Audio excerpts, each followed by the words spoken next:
Okay. Welcome everyone to Digital Marketing 101 Small Business Basics with the City of Mississauga, Mississauga Business Enterprise Center. I'm Laura Dunkley and I am your presenter for today. So Mississauga Business Enterprise Center is part of the City of Mississauga's Economic Development Office. We are that central source for you when it comes to asking questions, information, guidance, and even sessions like this, as well as entrepreneurial programs. Mississauga.ca/MBEC is the only website you have to remember because that's where all our contact information is. We have a variety of resources there, as well as places to register and find out more about who we are and what we offer.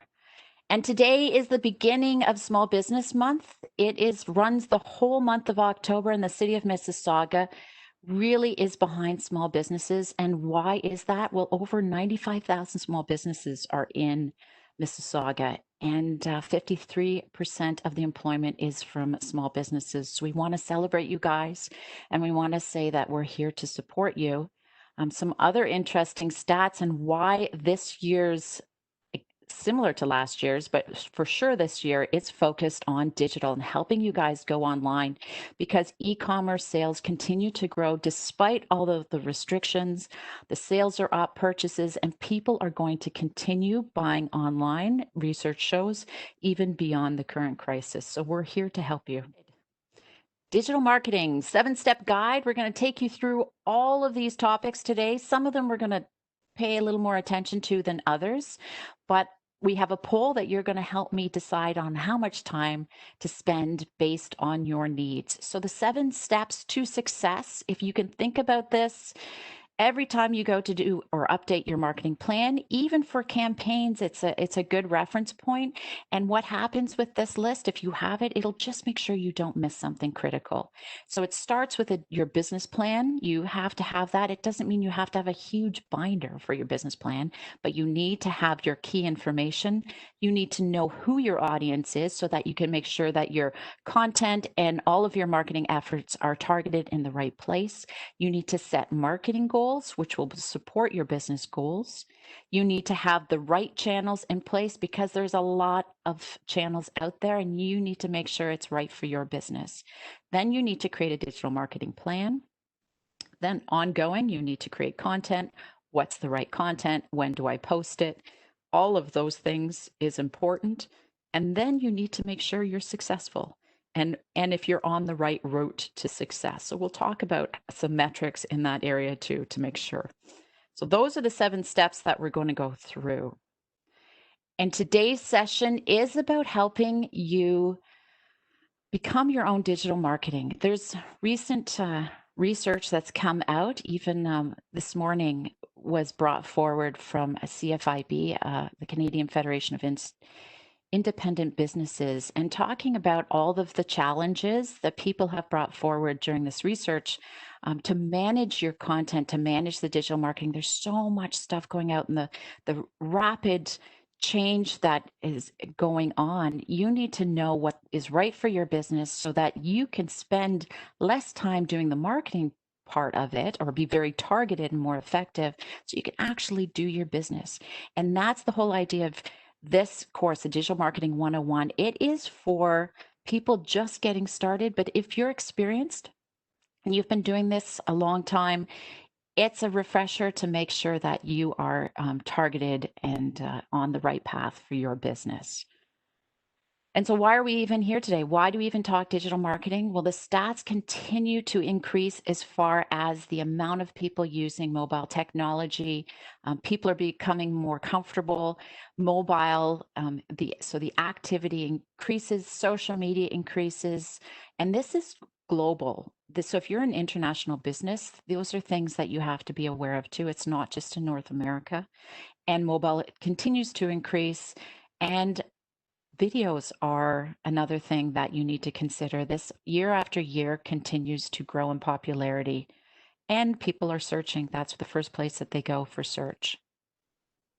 And recent stats, so this is part of what you will do as a business owner, right? You're going to go out there and you're going to see what's relevant for you and where you should go. And this is what we call secondary research.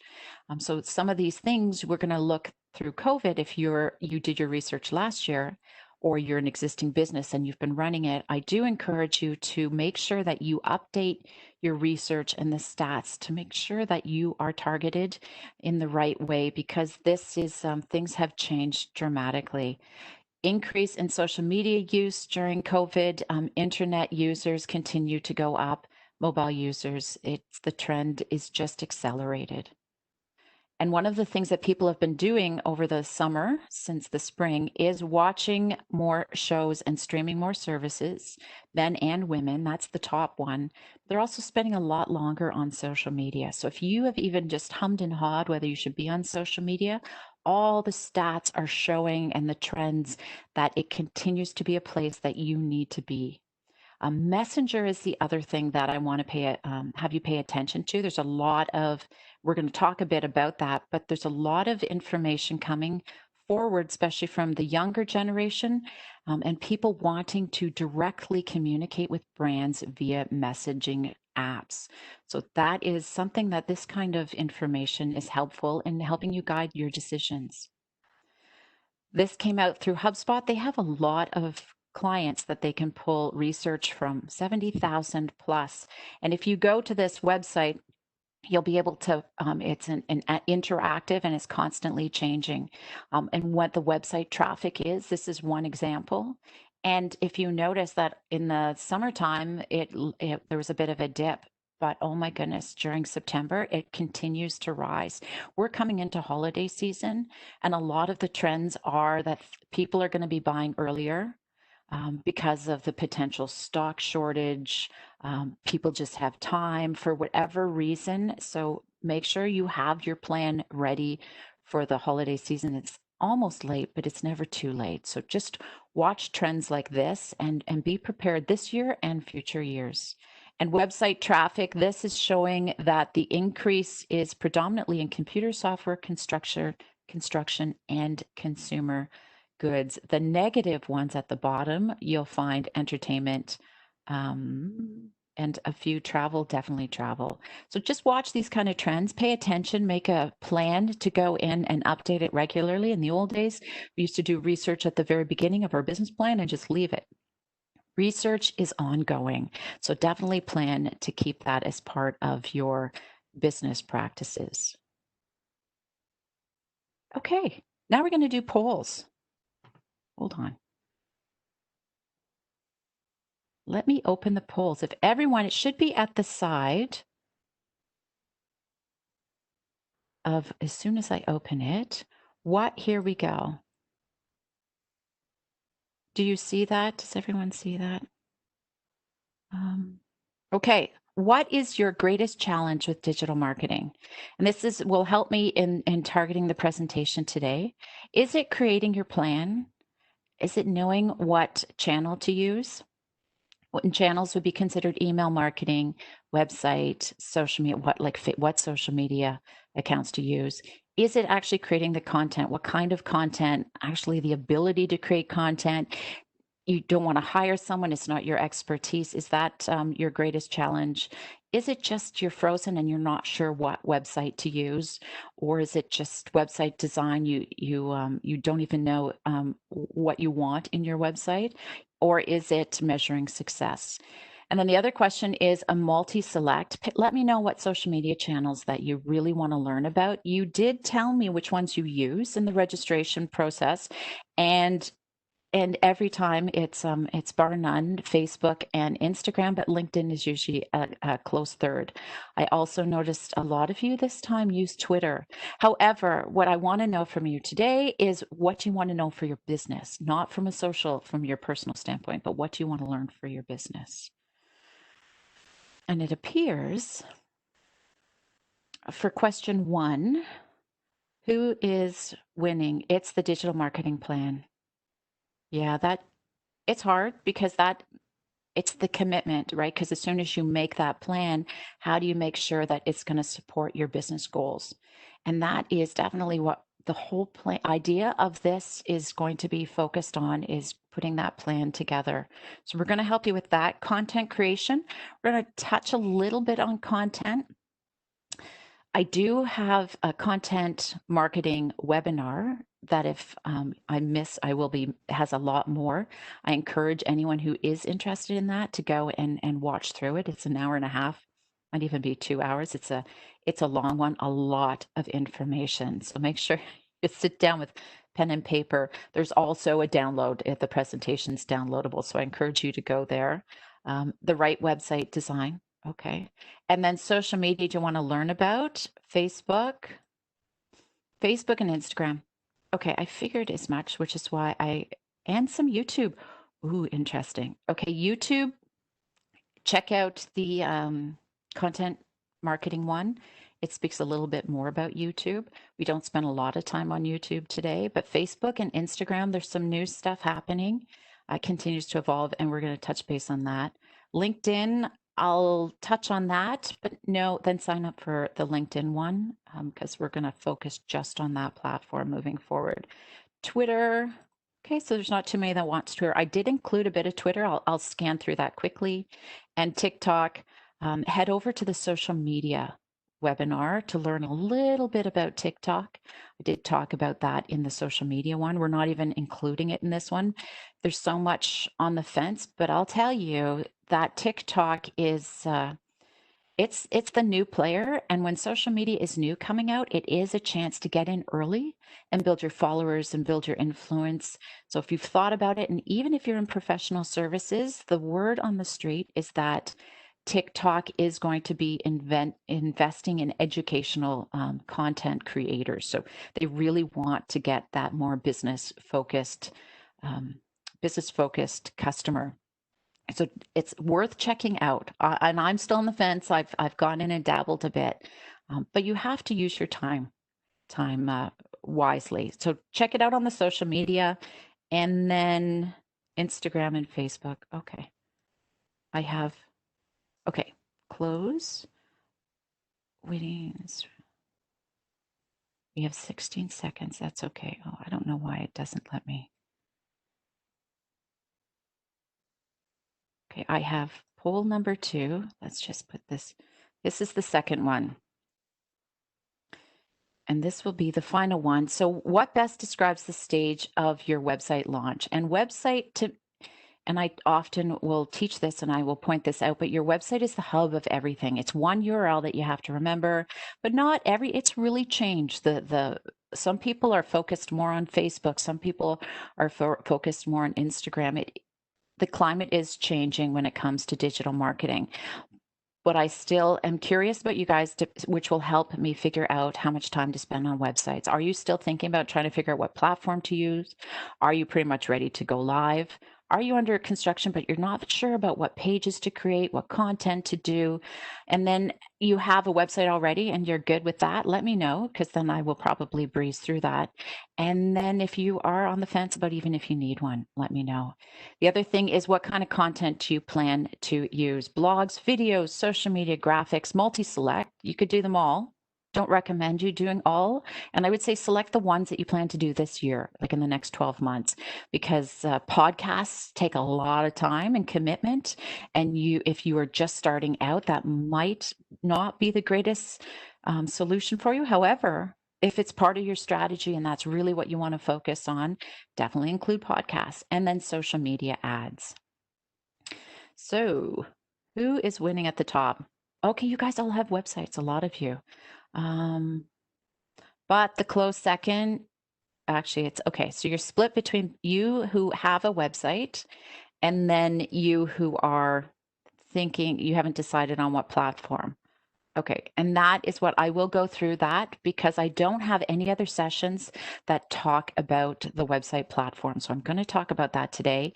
And just to give you the options, because those seem to be the biggest questions that I get is how do I pick? And then as far as what content you're going to create, social media posts, okay, I'm glad to see that one's leading the way because you should all be doing social media posts.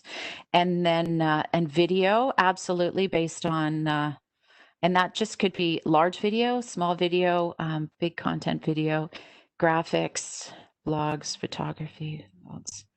Okay, white papers, podcasts. Okay, that doesn't surprise me. That's good. So we'll focus, social media is a focus for us today, but go to the social media um, webinar because that's where the biggest, you'll get more insights in that one. And graphics for the content marketing videos too. But we're going to highlight the whole idea of this one is we're going to touch on everything and let you know how it fits within your plan. So that's the goal of the webinar today. So thanks everyone for participating. Here we go. All right, let's get started.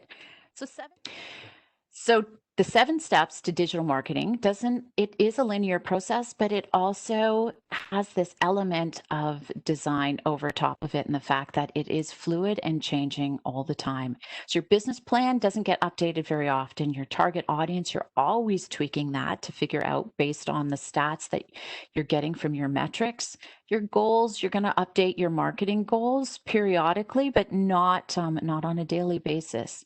Channels, once you commit to channels, give it time. Please don't change your channels all the time, but you're going to review that during key milestones. Content, you're constantly creating, you're reviewing what's doing well, you're looking at the metrics, you're going to tweak that content. So be able to do that on a regular basis, whether you're doing it yourself or you're working with a designer. And then your plan gets updated during key milestone times. So you have your business plan that's usually done in the strategic way. I always recommend a digital marketing, like your marketing plan, updated annually and reviewed biannually. And then every 3 months, you should have some level of content planning in place. Those are just guidelines, but figure out what works for you. And just remember, be consistent, always be learning and always be measuring and adapting based on results. So your business plan, if you don't have one already, we do have a webinar on business planning. We also have, if you follow that link, a whole bunch of information on templates and how to get started. Today's section is about focusing on that sales and marketing strategy. So information from that is what's going to give you the greatest insights to starting and developing your digital marketing plan.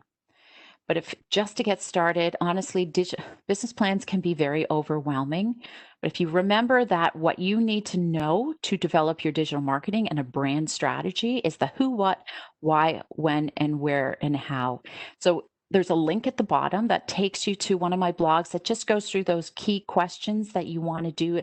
And it will be a framework and that you can fill in on a regular basis. But it is about helping you create a quick and actionable business plan to make sure that you're consistent in your branding across all your channels. And what is that? Because this is the challenge I've seen time and time again, is that people aren't sure of what their brand story is. Whether they're a retailer, they're a consultant, or a freelancer, you need to be very clear about who you are and what you are offering. So these are the questions. Who are you? Know who your customer is. Be very clear about what you're going to sell and make sure it moves forward your business goals and sticks with your mission and vision. Where are you located? That information has to be very clear across all of your channels. Are you a physical location? Are you online? Are you in Canada? Because if you have people searching from all over the world, make sure that they know when they land on your website. Where's the information they need to buy from you? So you want to build that trust and value in that information. You just can't throw them right into that product page and go, oh, hey, buy. It's like they might need a little bit of more information beforehand.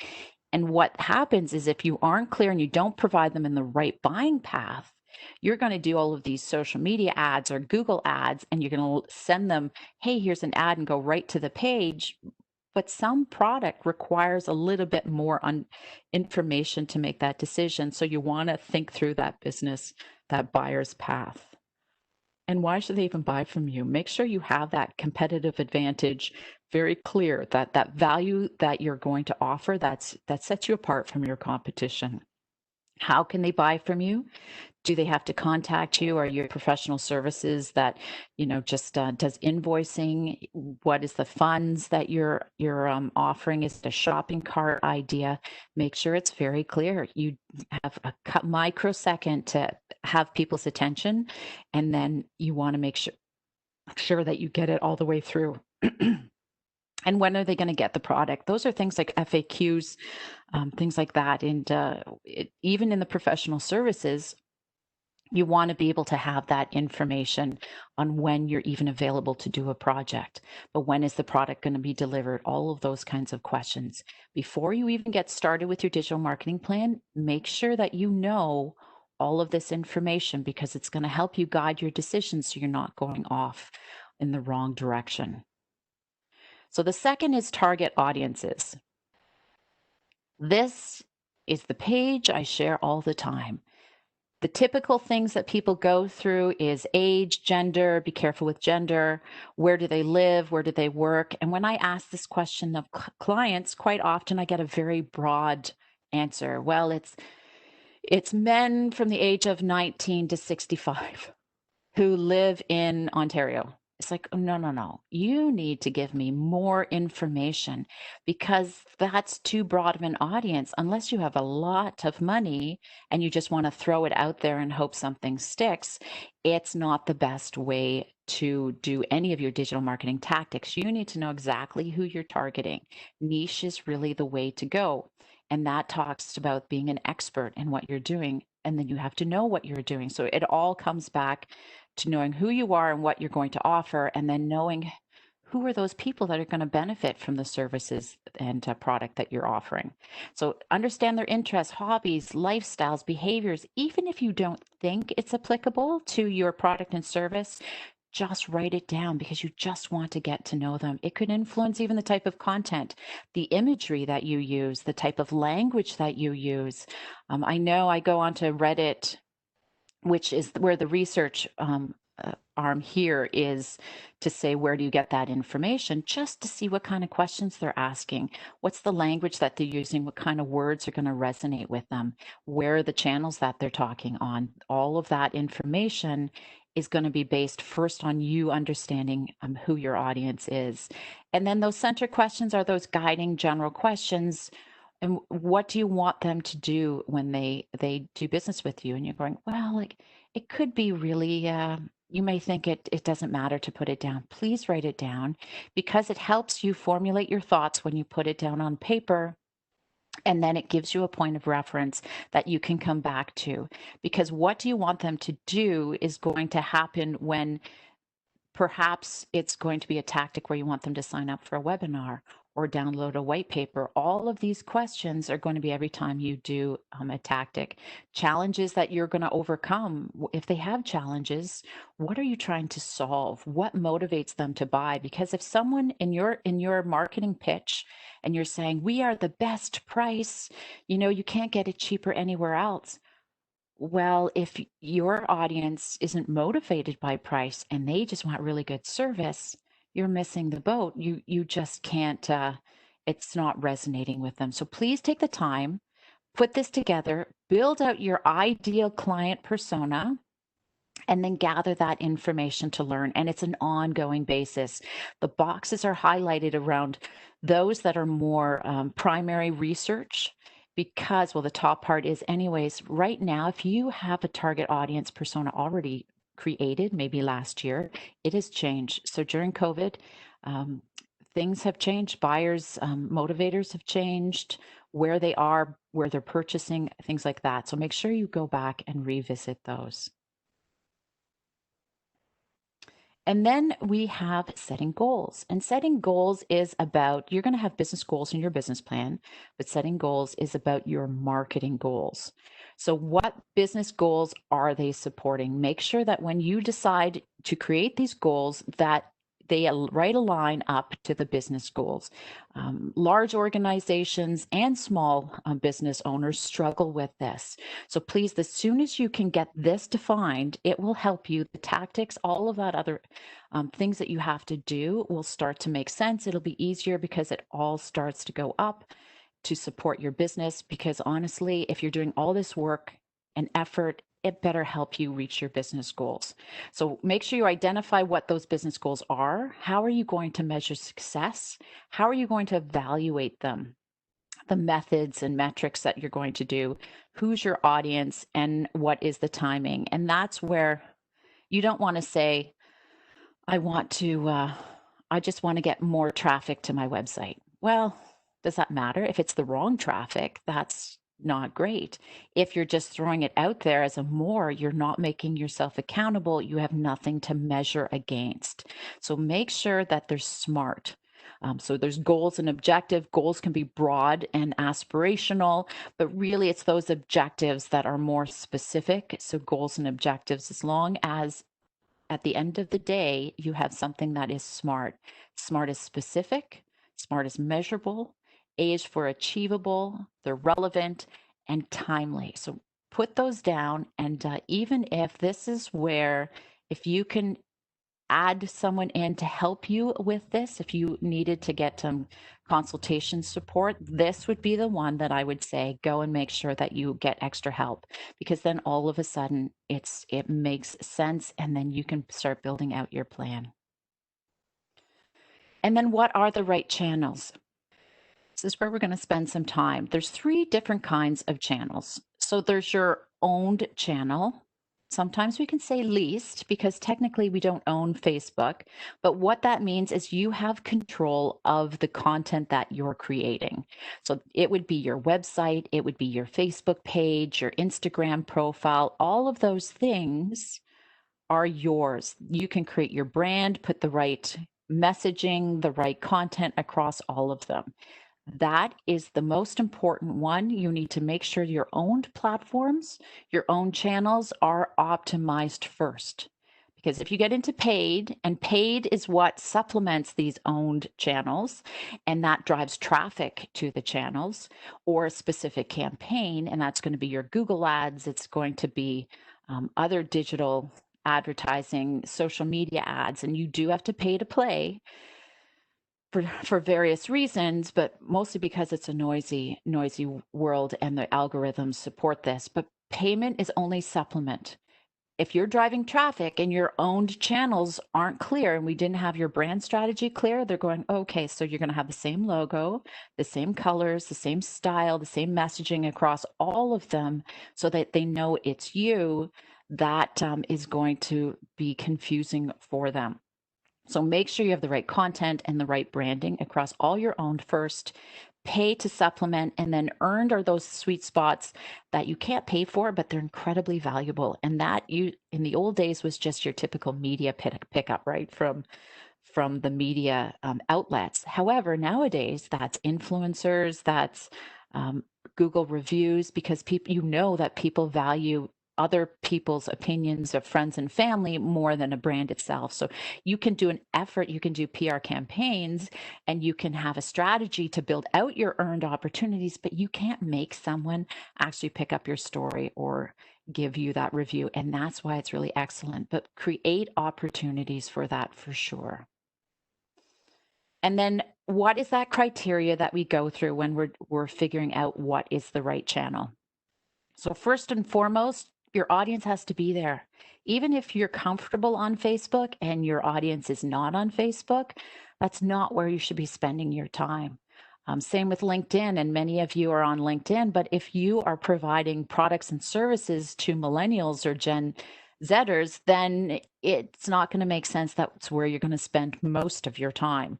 So make sure that you figure out where your audience is, watch the trends, and trends is in consumer behavior, media usage, as well as development of the profiles. And we're going to talk about Facebook and Instagram and all the stuff they're doing and why all of a sudden now you go, oh, if I was on the borderline before, maybe this is going to impact my decision. So those are trends that you want to watch. Budget and resources are time and money and skills. So time is really important because social media takes a lot of time. If you have budget and you can hire someone, then all of a sudden you go, oh, okay, so how much time do I have? How much money do I have? And do I even have the skills to be able to do this myself?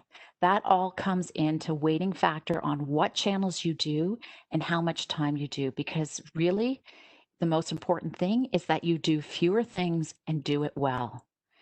I don't like to see more than 3 typically. That's a rule of thumb across social media platforms.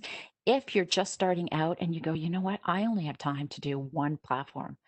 I've done all of my research. I've done all of this. I'm just going to stick with Facebook, do it well, and then go from there based on how my business grows. Perfect. You've done it. You've figured it out. That makes sense. And that's where you just have to be your own strategic thinker and to validate your decisions.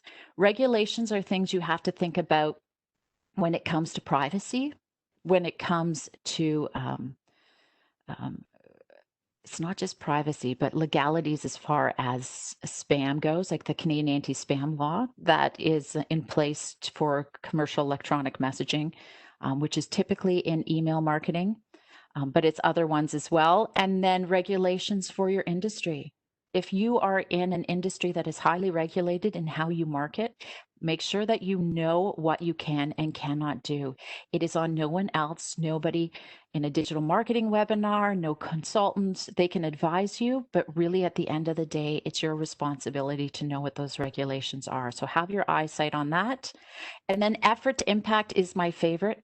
How much time do I have to put into it to actually get the return on my investment, the impact that I want to make? Because what will be is a possibility is you have to look at the platform because different platforms require a lot more effort.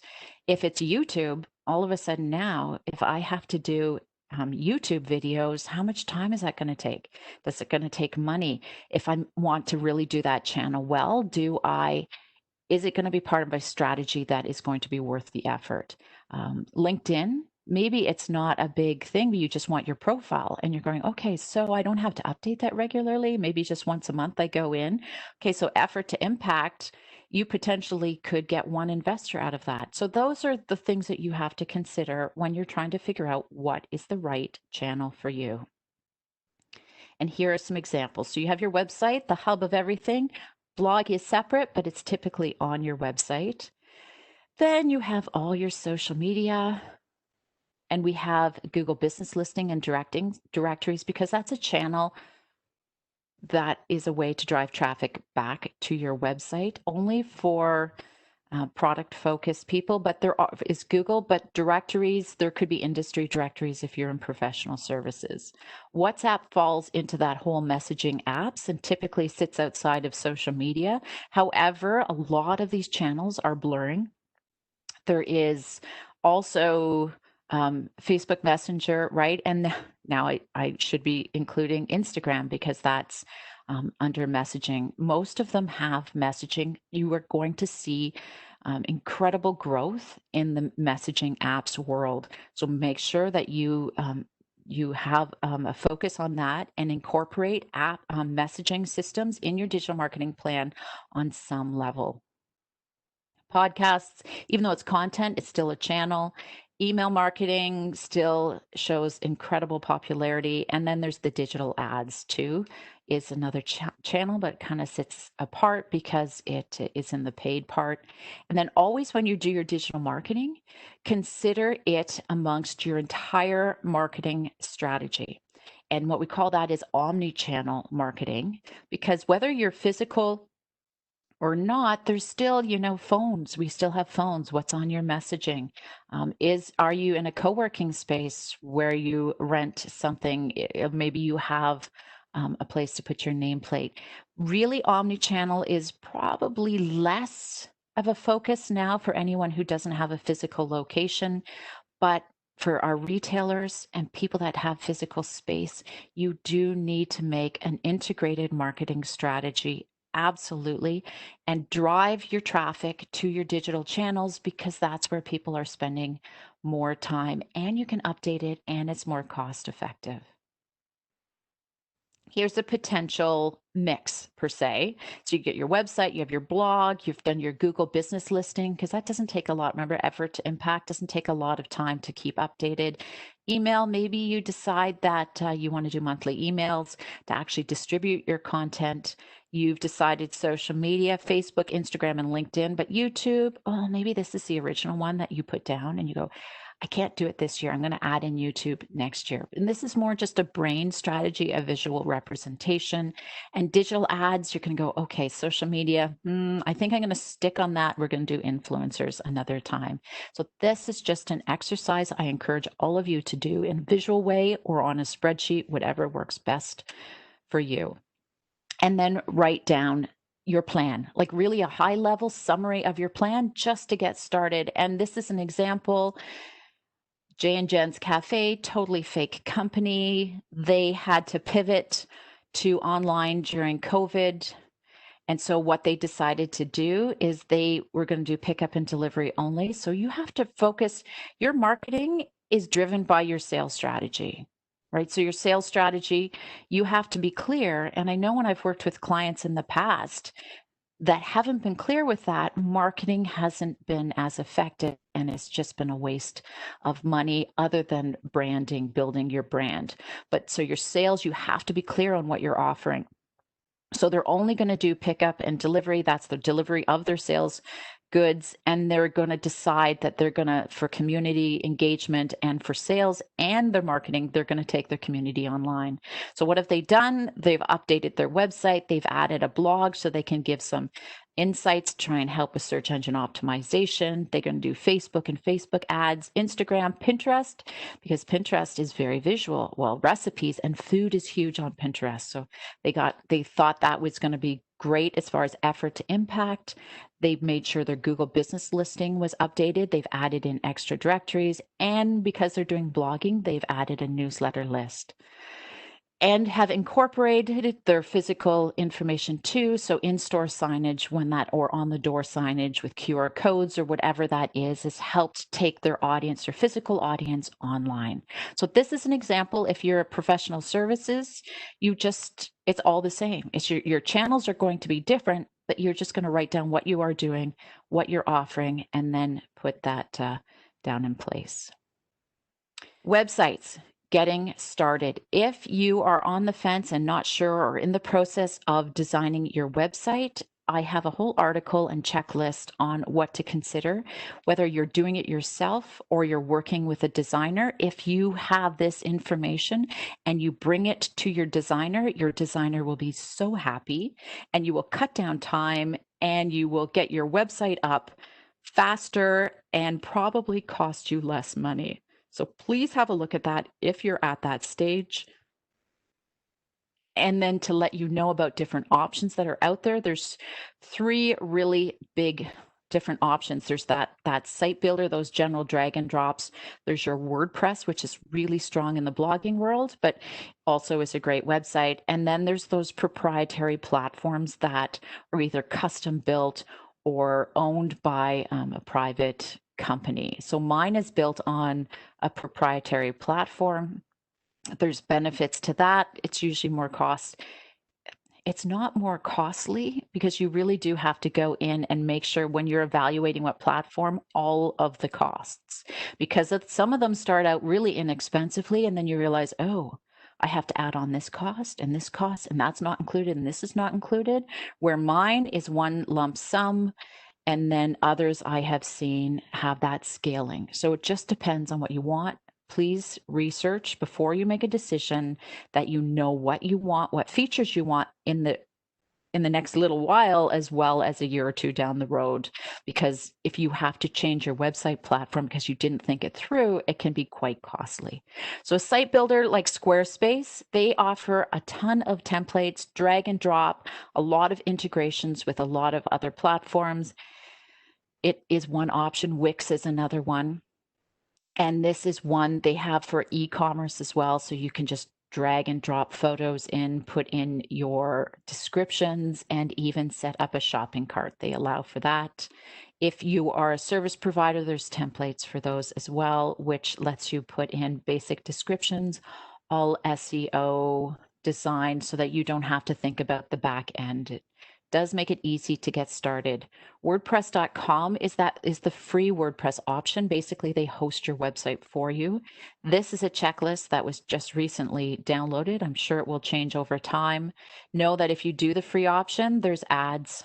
There's not usually what I recommend for a professional website is to keep it at that free level. Personal's okay, but certainly the premium or the business one is what I would recommend. And there's a whole list that you can review.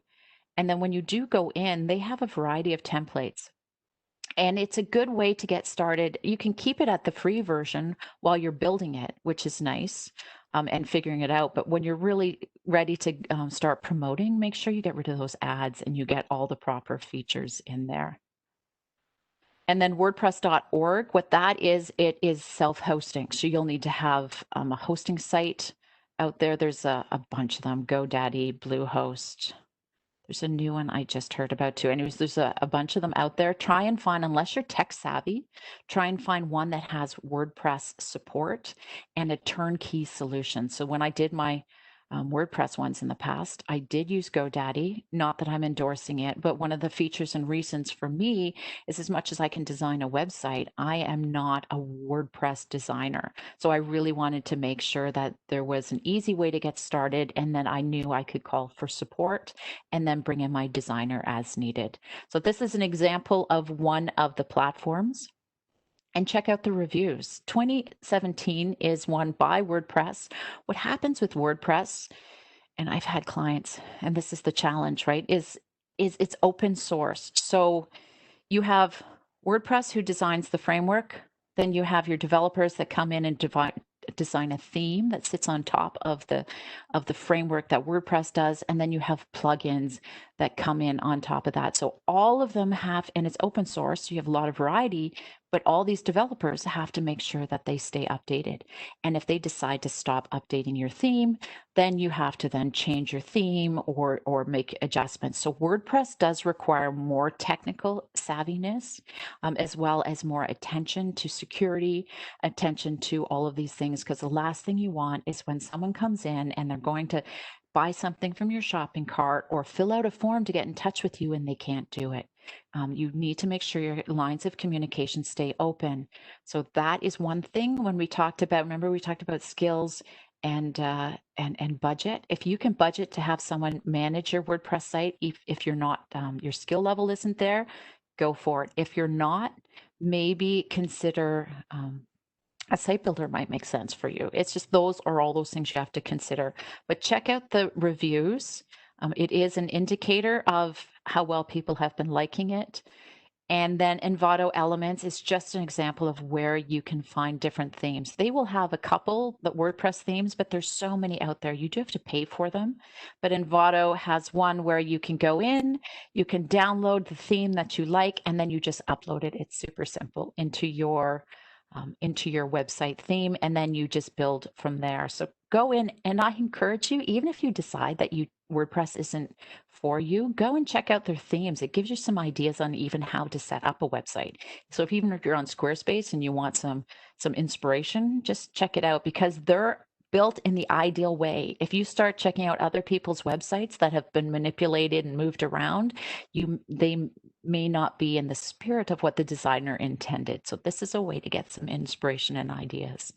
And then WooCommerce is a very popular plugin for e-commerce on WordPress, but just showing you an example of what then happens. You have your theme, and then you have different plugins. One could be Yoast is another one that helps you with SEO. So WooCommerce would do your e-commerce. Then you can have a form builder. Gravity Forms is another one for WordPress. There's a variety of plugins. So you do need to be a little more tech savvy to do this, but a great blogging platform.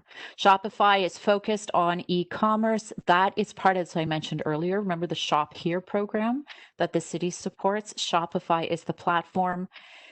Check it. These are the prices and basic. And one thing with Shopify, it's turnkey. If you're going to start an e-commerce store and you want to turnkey, and I have researched WordPress options, Shopify, different options, and really it comes down to those are the two differences. Shopify, turnkey, a ton of apps, but you're going to pay, right? But really secure as far as they're going to make sure everything is running accordingly because it's all managed through their website. WordPress, again, you got to be a little more tech savvy. It's great, it's more customizable, but the potential to have broken links and things to happen if you're not paying attention is higher than something like Shopify. And they have great themes, and it's simple. It's meant to be simple. When it comes to a website, mobile friendly, simple, just get the job done. And that's the options for platforms. When you're doing a website, make sure that your URL is simple, easy to remember, your hosting is secure and supportive, your website's easy to navigate. Have someone else go through your website before it's ready to launch, and have an objective opinion and be open for their constructive criticism and ideas. Your essential pages, you've got to have these at the very least, and then add in a blog if you're going to do a blog. Essential sections are your header, footer, call to action, and then remember your social media. If you're using a template, go through each page, because what happens is they'll put these little holders of social media links, and I've seen it time and time again that all of a sudden they're broken links. They go nowhere, or they go to the website's Facebook page and not yours. Really important. Website is the hub. And then people want to be able to figure out what platform you're on so that they can choose how to engage with you. So that's a really important feature to have. Quality, relevant, current content. So make sure that your website's easy for you to update. I mean, it's great to have WordPress developer come in and support you, but you need to be able to do some level of yourself unless you're going to pay to have a digital marketing person help. Mobile friendly, easy to update, as we talked about, and SEO friendly. So what is SEO? Learn more when you go to Sean's e-commerce one that we have coming up. But basically what search engine optimization is you want to make sure that you know, and we go back to the target audience, what your target audience is searching for. What are those keywords? What are those key phrases? You want to make sure that your headings, your metadata, your blog, whatever content has those in it. Do not keyword stuff. Google will not does not push forward to other users if they're pretty smart. It's amazing what they have built. It's not like the really old days when it started.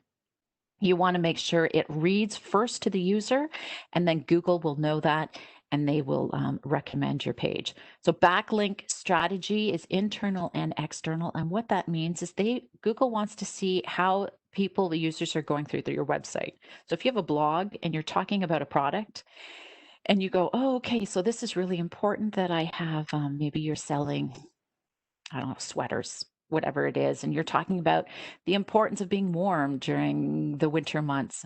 Totally, you wouldn't do that, but being warm during the winter months, and then to learn more about the different kinds of products or textures in a sweater, and you could put a picture of your product with a link over to your product page and blah, blah, blah, right? So the whole idea is that you're building it up, you're giving them information, you're giving them an image, you're sending a link to a relevant product page on your website. Those are internal links. And then external links is part of your backlink strategy. Directories, things like Google business listings, industry directories, Yelp, things like that. All of those are, and even if you get into influencers and you have people blogging about your product, they just have to be relevant. Do not ever go out and just purchase backlinks, because Google frowns deeply on that. Local signals are your maps. Again, directories support that, social media and things like that to show if you are a local business. That goes a long way in SEO. Online reviews, if you do Google reviews or you do Facebook reviews and things like that, all of a sudden it builds up your authority, and that's a keyword that will be used in SEO. So they want to know that you're an authority. Great, constantly creating content. Don't start a blog and then leave it for 6 months. Be consistent. If you decide to blog only once a month, blog once a month. If you decide to blog once a week, blog once a week. Don't do once a week, once a week, once a week, and within limits, and then leave it for a year and then come back. This does not help with your SEO. So be consistent and make sure that your website is built on proper coding. And that's where, if you are going to do a custom website or WordPress, to make sure that the structure is built properly. There is some more information on how to get started with SEO. And again, I encourage you to sign up for our upcoming webinar. So directories, full disclosure, brightlocal.com, I have not gone in and really tried it. I want to try it. However, it does come with a cost, but it is a central place to manage all of your directories. I've done in the past for a client and did it manually and updated things and made sure all their information, all their links were consistent, because you want to make sure your citations, your information is consistent. Sometimes it's worth paying to have a central directory, and I know this is Canadian. And Mississauga Made. So if you are a local business and you haven't had a chance to do this yet, this is a recent initiative to support buying local, and it falls right into your backlink strategy and directory listings. So MississaugaMade.com, I believe, is where it's at. And I encourage you all, if you want to shop local, go on over to it. But please make sure, if you're a Mississauga company, that you do add your listing here. It's just one more directory that you can leverage. And Google Business, if you have a physical location, absolutely set it up. It has a chance. I can't tell you how many times I only use search nearby, and I went on vacation and went to a couple small local towns because I love the downtowns. And what do? Is I want to know when they're open. I want to know what's the link to their website? Is it patio only? All of that information I get from Google. So make sure that for your business, if this is the case, that you have this updated, and they have great stats to see what's working. New announcements for COVID. I just went in and updated this. So they're constantly creating and adding new features for their announcements. So please, that reference at the bottom is where you're going to find the updated information. And here's just an example of a couple of our local businesses. Studio Paint Bar is here in Mississauga, and I just wanted to show you some of the things that are on here that you want to have if you have the ability to reserve a table, especially right now, where people need to know, and they're doing all their online research before they venture out. And most people really want to support local, but they need to know, if they're going to drive all the way down there, what kind of expectations are there for them? Can they reserve ahead of time? Dine in or delivery only? Curbside pickup. So this restaurant shows curbside pickup, delivery, and dine in. There's a link to the website. You can call directly from here. It's all right here. All that information tells you when they're open, when they're closed. Please use this. If you're a physical location, please keep it updated. Even their hours, you can schedule them. So there is some time management opportunities in here. And there's nothing more frustrating than when you do venture out as a client and you get there, and it's happened to me just recently, and they said they were closed at 4 and they closed at 3. I was not happy. So you want to keep people happy, especially right now. They want to support you, work with them, and provide and keep that communication accurate and updated. Twitter. Quick facts, a little outdated, hasn't really changed over the year, predominantly male. It's interesting. There's a lot of people still using it. How effective it is, please do your research. But I did want to bring to light I keep mine because I've had it for a long time, and it's more of a push. I don't engage a ton on it, but it's there.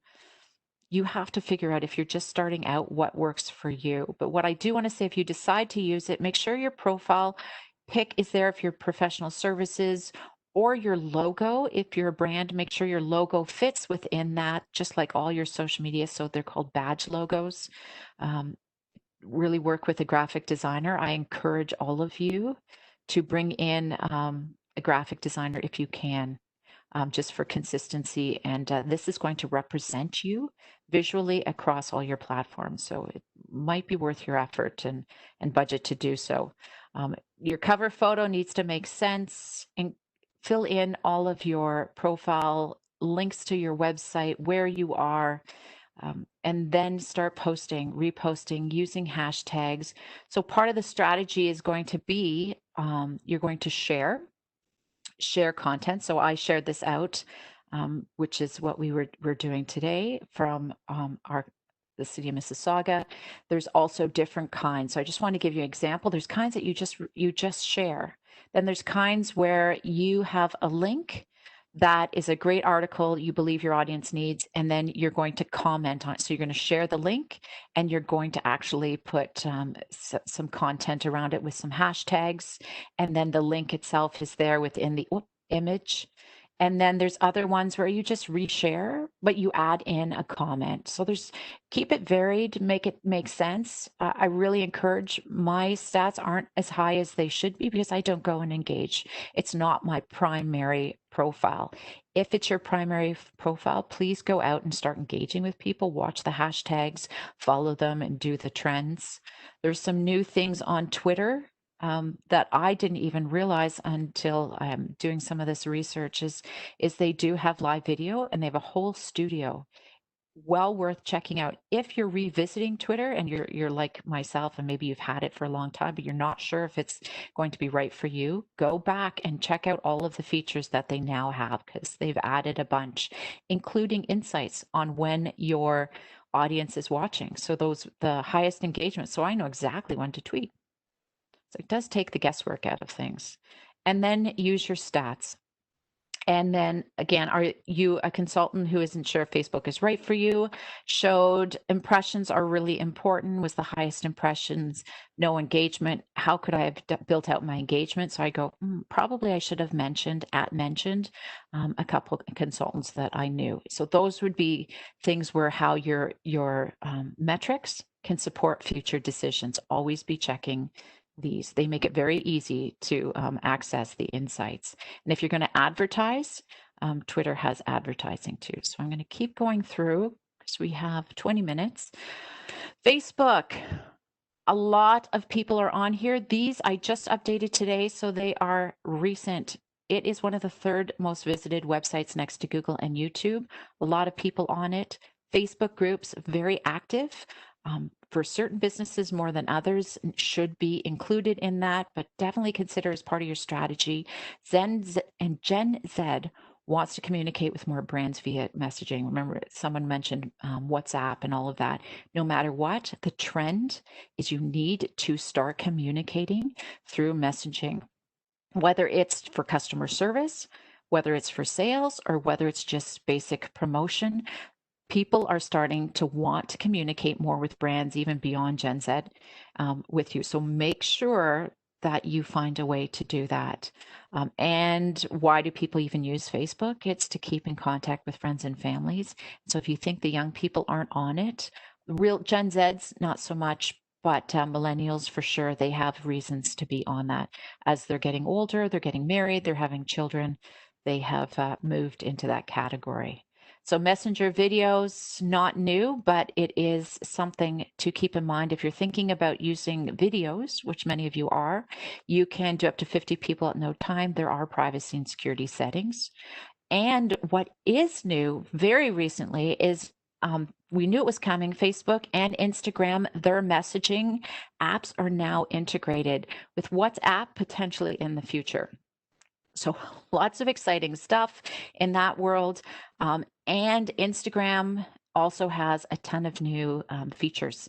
I haven't gone in to try. They are just in the last couple of weeks rolling this out. So I'm not sure who all has it, but a lot of really cool messaging features. They're really focused on bringing more people and improving the experience being inside the app, including being able to watch IGTV with multiple people. So it just continues to grow. It's incredible. Facebook Live, especially now for our artists, entertainment, business owners, consultant, anyone who wants to have this conversation. Facebook Live has broadcasting capabilities where you can have on mobile to people. There is also a publishing app that you can go in and start using third parties to really make some amazing productions. And then Facebook groups. The benefits of Facebook groups is that it is a warm, very targeted audience, right? Where you can have conversation without just pushing things out. And it is meant to be that getting to know people, what do they want, what's working, more of an intimate group. And those that are providing educational resources, you as the Facebook group manager have the ability to provide information and even organize them into sort of chapters. And it's a way, it continues to grow. They're investing in this area. So consider that as part of your strategy too, if it makes sense. And then this just came out this last couple of weeks, the Facebook Business Suite. So this is where you can now manage your Facebook and Instagram messaging all in one place. Desktop and mobile trends, insights are all there. Oh my word! I ran in this morning. Of course, I had to check it out this morning, and it's cool. A great dashboard, very useful information, easy to access, really nice interface. And you can now post content too from there to both Facebook and Instagram using both the desktop and the mobile apps. So if you want to learn more, go into your Facebook page. Business.facebook.com is where you will be able to access your dashboard. Super cool. So here's a Facebook example from the previous one. She's actually one of our success stories. Just make sure that when you do your Facebook page, everything is branded and makes sense and easy and visually appealing. So when they get here, they know they've landed on the right place, because there's so many different names. Maybe they came in through your website, maybe they didn't. Maybe they found you online, maybe they found you from another source. So make sure that when they land here, they know that this is you. Have your cover up there. Make sure your call to action is there. So this is a possibility of send a message, right? So this is a way to communicate directly through Messenger.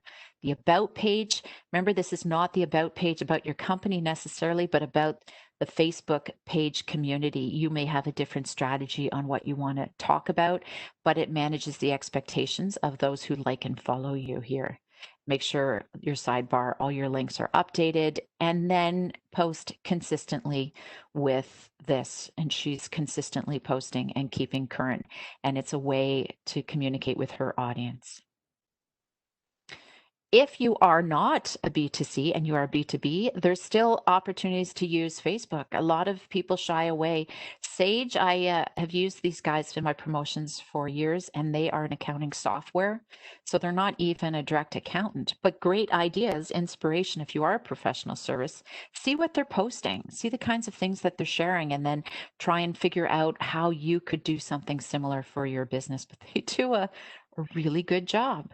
And if you want tips on how to do this, I did help. Anyways, it's a good article, Facebook Tips for Consultants, which falls into professional services. And the stats show that even if you think that B2C is only where Facebook is, it's proven. And that Social Media Examiner report from last year, it's something that you need to think about if you're a professional services. Instagram is a place to sell. Canadians, the Instagram shop isn't here yet, but it is a chance to still profile your product. Buka Moringa, they do a great job with their profile, their grid. It showcases, it makes me hungry every time I see it. They have hashtags up the top. They have the little emojis that make sense. And then a link, and Instagram only gives you a link. They just send it to their page. Totally makes sense for these guys. You can send it to a different place. For me, I send it to my blog. And right away, they have communicated what kind of offerings they are doing right now. They keep that updated. This is a physiotherapy, just to give you an idea of a different type of company. And visually, it's great. It shows text, color blocking, all within their brand colors. It has their highlights. It has a mix of video, graphics, multiple imagery, which actually is something to think about too. And then if you are just like myself and you're a consultant, and maybe Instagram isn't your key one for your business, but you want to keep up that influencer as your profile, or you're just learning about it, set up your profile and start to work and figure out what works for that. And so, yes, it does. Actually, I have to update that. It goes to building the first website, which was my key feature image. So that is part. You have to think through your strategy. Mine is to promote the blogs. You have to figure out what you want to do as an influencer or a consultant. And if you want help in time management for your Instagram planning, this is one. It is a cost to do this one, so I'm just putting that out there. But there are apps available to plan your grid ahead of time to get even more insights. These guys also do a LinkedIn as well as Instagram where you can post right through it. They've just added in LinkedIn. So there is, they constantly change, but there is opportunities to help with time management. For LinkedIn, if this is part of yours and decision makers and the people you want to target are online, there's a lot of them there and they want valuable information. So tips are, and what I'll say is that everyone needs to have a LinkedIn profile. It doesn't matter who you are. It doesn't matter if you're a freelancer, if you're a B2B, B2C, just set up your profile for yourself. And then if it makes sense for the company, because you are an influencer, no matter what in your organization, even if you're a small local business, when you're out talking to people or you're doing that, they might be comfortable on LinkedIn and they're not on everything else. And they may actually want to check you out first before your business. It doesn't take much. Fill it out. You can find out more details in my upcoming webinar, but the basics is just make sure it's searchable. There's a lot of good tips on getting started, and it's a way to connect with people. If you decide to create a company page, it makes sense. It shows you who you're working for. It gives extra eyes on your business. You can get insights. You can even advertise. You can do posts. And what that does, and you don't have to update it as frequently as Instagram or TikTok or any of those other ones. These guys, they just want to see your plan and you want to let your community know what you've been doing. But it doesn't take a lot of effort once you set it up. And these guys, YouTube, just make sure your channel, this has to be part of your strategy. It's going to take a long time. This is large content. We talk about that in the content marketing webinar, but you want to make sure your brand is consistent and it fits within what you're doing.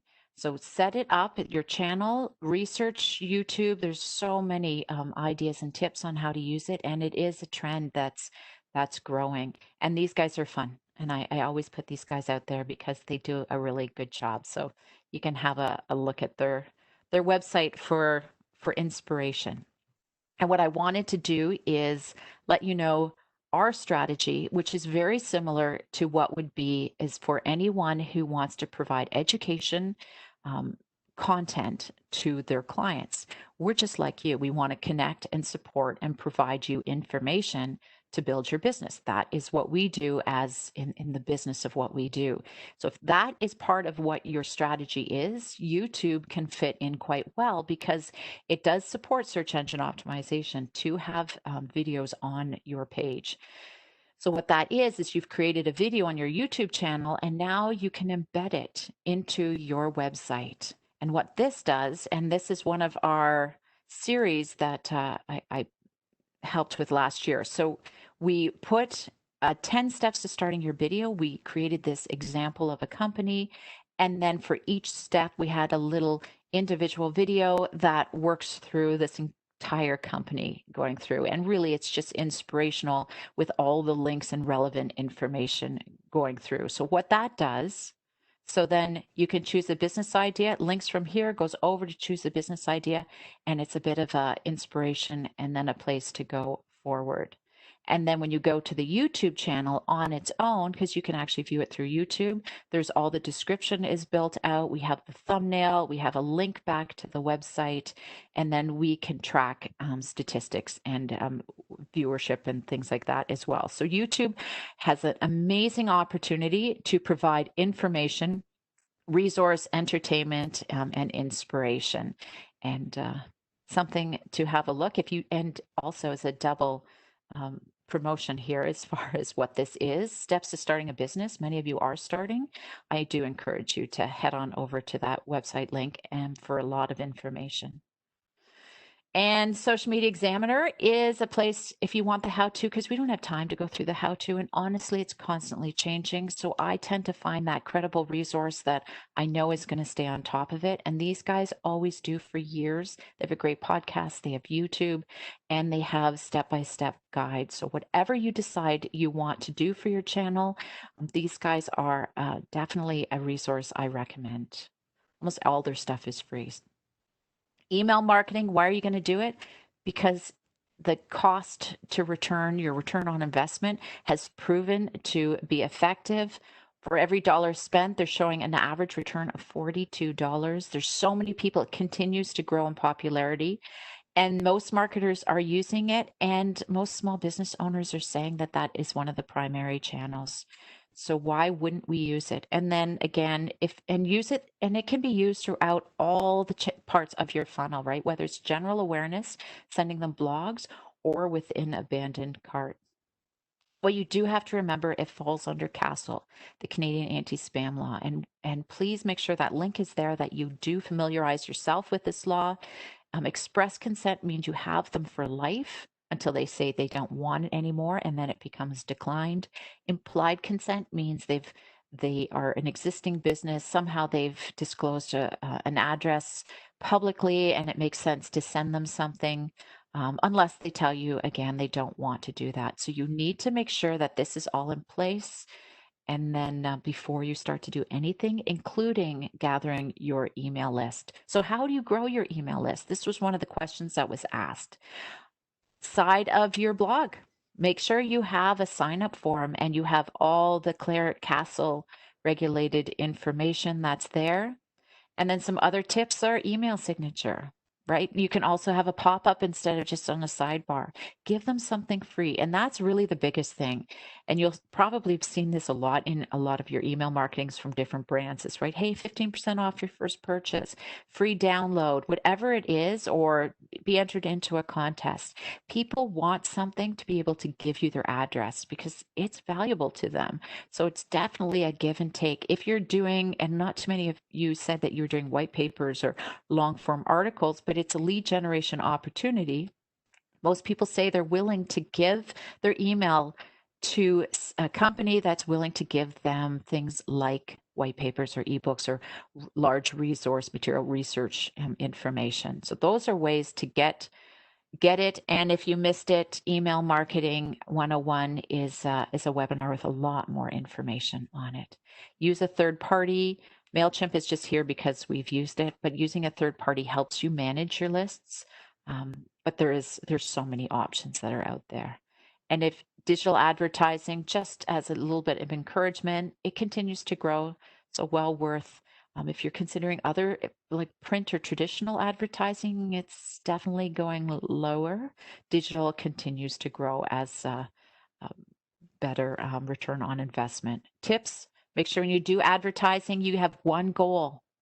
Make it very clear your call to action. Make it memorable. Tell a story. Do something that really catches the eye and makes someone laugh, or a positive memory. Do a specific landing page. Don't just send it to your homepage. Please make sure it's very clear on what you want them to do, and test it. So start small with your budget and then let Facebook kind of learn, and they're going to tell you, or whatever platform it is, and then start to put some more money behind it. And then the plan. So this is it. Digital marketing plan. If you are interested in actually the template, we did the digital marketing bootcamp. I have a template and a guide that will walk you through and get you started. And then I'll also send you links to the bootcamp. But please, you're going to have to contact me directly for that, because this will be a limited time only. And who's on your team? I'm going to go through this quickly. Where you can find help. It's really great that you guys are all learning to do this yourself. And I really, I did it myself. This is the way it goes. The way you can scale and grow your business is not going to be just you doing this all the time. So think about potentially bringing in a contractor, or just in time a freelancer, to do the things that you need to help you, whether you lack the skills or lack the time or just want that expertise. Go out and hire them for specific projects, and then potentially maybe you do have time enough and enough work that you can hire an employee. There's a whole list of things and places to go, as well as different information to learn. And this is your content marketing. It's very similar to your marketing plan. You're going to start with your goals. You're going to know what audience. You're going to have to figure out how to create that content, figure out the resources. How are you going to get it out there? How are you going to promote it? And then manage measure, and adjust. You're going to do this for your whole plan, but every time you do a content campaign, you're going to do the same thing. So if I'm going to do a blog or a blog series, I have to run through this again. I got to figure out what my goals, why am I even doing this? Because content takes a long time to create. So you absolutely need to be clear on what you want to achieve by doing it and how you're going to get there and how are you going to share it out and promote this, because it's a waste if you don't, not 100%, because you may put out content and decide later on that if you didn't just a little bit, you can, and always think longevity, you might be able to revisit it a year down the road or 5 years down the road. And I'll tell you, YouTube video content tends to last a really long time. So that's one of the investments. You may have goals to use it now, but really think short term and long term. Editorial calendar. And how do you plan your content? You can use a spreadsheet. There's a free download. Customize it, please. This is a very generic one, and it's a little outdated. You'll have to play around with it, but I've used this for years. It's really helpful in just planning. And then I also use Asana for actually scheduling. It's a great app. And this is just inspiration for your content. Different kinds of content. What is content, right? Make sure the most important thing is that your content always moves people through the sales funnel, right? So you start with general brand awareness. So many of you are at that beginning. You need to start just getting your name out there, that you're a thought leader, that what products you're offering. That's going to be the bulk of your content. But then think about it, when they digest that content, what do you want them to do, right? Because you can't just create content without finding a way to get sales. That's not why we do content. So it's going to start with awareness. You're going to figure out content on, are they right for me? Maybe it's case studies. Maybe it's a decision matrix checklist thing. And then you're going to go, okay, so how can I buy then from you? Maybe it's marketing, supporting sales things, and it runs them all the way through. And that content, then at the end, they've become a customer. How do we keep them? It may be how-to videos. I have the product. Now, how do I use it? How do I be happy? And that is where maybe a how-to YouTube video that comes in. And that's where always think about it, because you're going to come back and go, okay, what content do I have? Where are my customers stuck? It's like, okay, so I've got a ton of people coming to my website and I see this all the time, but they're not buying. Okay, well, let's figure out what kind of content. Are you sending them to the right page? Make sure that that buyer journey goes all the way through and it makes sense, so that they have all the information, they have the value, and then they know how to buy from you. So very important funnel to remember. Make sure it's inspirational, timely, engaging. Use a story. That's how people remember things, is in a story, and get to the point.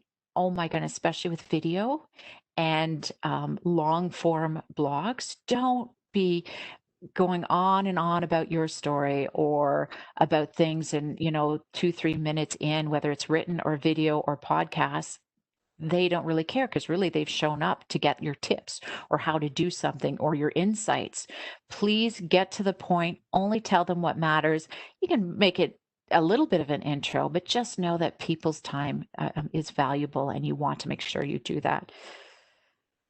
And then here's just an example of a blog that I've written, and I wanted to just show you that we have headlines, we have a lead-in paragraph. When you're doing your blogs, make sure that you consider this, because Google does, and people scan headlines. So break it up so that someone can actually scan the headlines and get the gist of what you're doing, kind of like an outline, right? Which helps with the writing. Create that outline. It's like, okay. Now I'm going to go back and I am going to see what more about this section. Really, really important. And then make sure you consider links to products, to other blogs, and know why you're going to do it. Is it to encourage them? We talked about the goals, right? Learn more, contact, download, whatever it is, be clear on what you want them to do. And there is no right length for a blog. Just make sure you get the right information out there. And you consider bullets and things like that. You use keywords or key phrases whenever possible. Step-by-step guide, if blogging is your thing, free download on some simple steps to do for blogging. And Canva, I know I talk about this all the time. It's free. It has a paid version. But if you want to just do social posts, my daughter is a graphic designer, and she's amazing when it comes to certain big designs, and she'll use Adobe and all these really expensive suites. But when it comes to social media, Canva is still a go-to and easy to do. So there are reasons when to use Adobe and Photoshop and Illustrator and things like that, and then when to use something like Canva. They do have a great app as well. And then we're tracking your performance. You need to know what's effective and what's not, right? If you're going to spend all of this time, plan for key milestone reviews. You may be a business of one. Plan it for yourself. Use Asana as a project management tool, whether you're planning your editorial calendar or planning your content production or planning your business. You can actually create projects or put it in your Google Business Calendar, whatever it is. Make sure you set aside time to plan and review your digital marketing strategy, including your tracking performance. So you're going to always be kind of tracking your performance on some of the social media things, but for making sure that you're on track as far as your overall business goals, make sure it's on your calendar. And I would say once a month, make sure you sit down and go, okay, am I on track? Absolutely every 3 months, you have a milestone reviews for content. And then biannually to review your whole planning. So where do you get this information? If you're using your website as the hub, which is why I like to use this as the hub mostly, it's one place that they can remember, but it also has amazing analytics.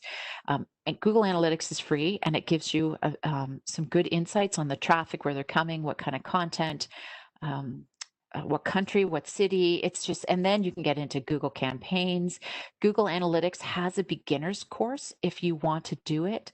Lynda.com, which is LinkedIn Learning, also has some Google courses that are free if you have your Mississauga library card.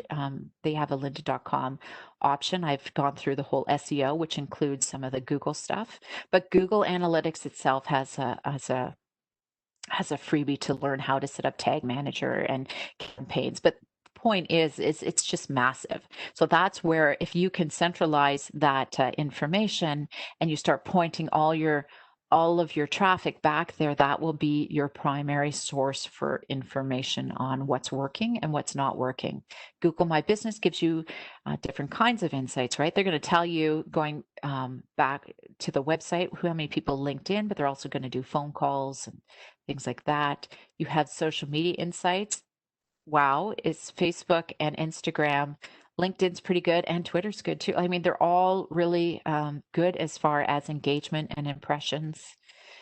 And then advertising reports, whatever that might be. If you're using a third party like Hootsuite or that PlanThat, that's also a place where you can get some stats. Email campaigns, if you use a third party, which I always recommend, whether it's MailChimp or otherwise, they have amazing things as far as how many people opened it, how many clicked, who clicked, what part of the world were they from when they clicked it. It's pretty cool.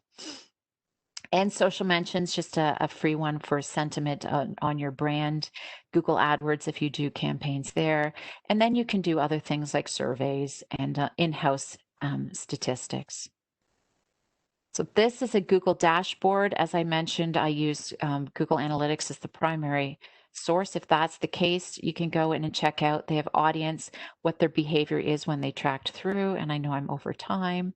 Guys, bear with me for a sec. We're almost done.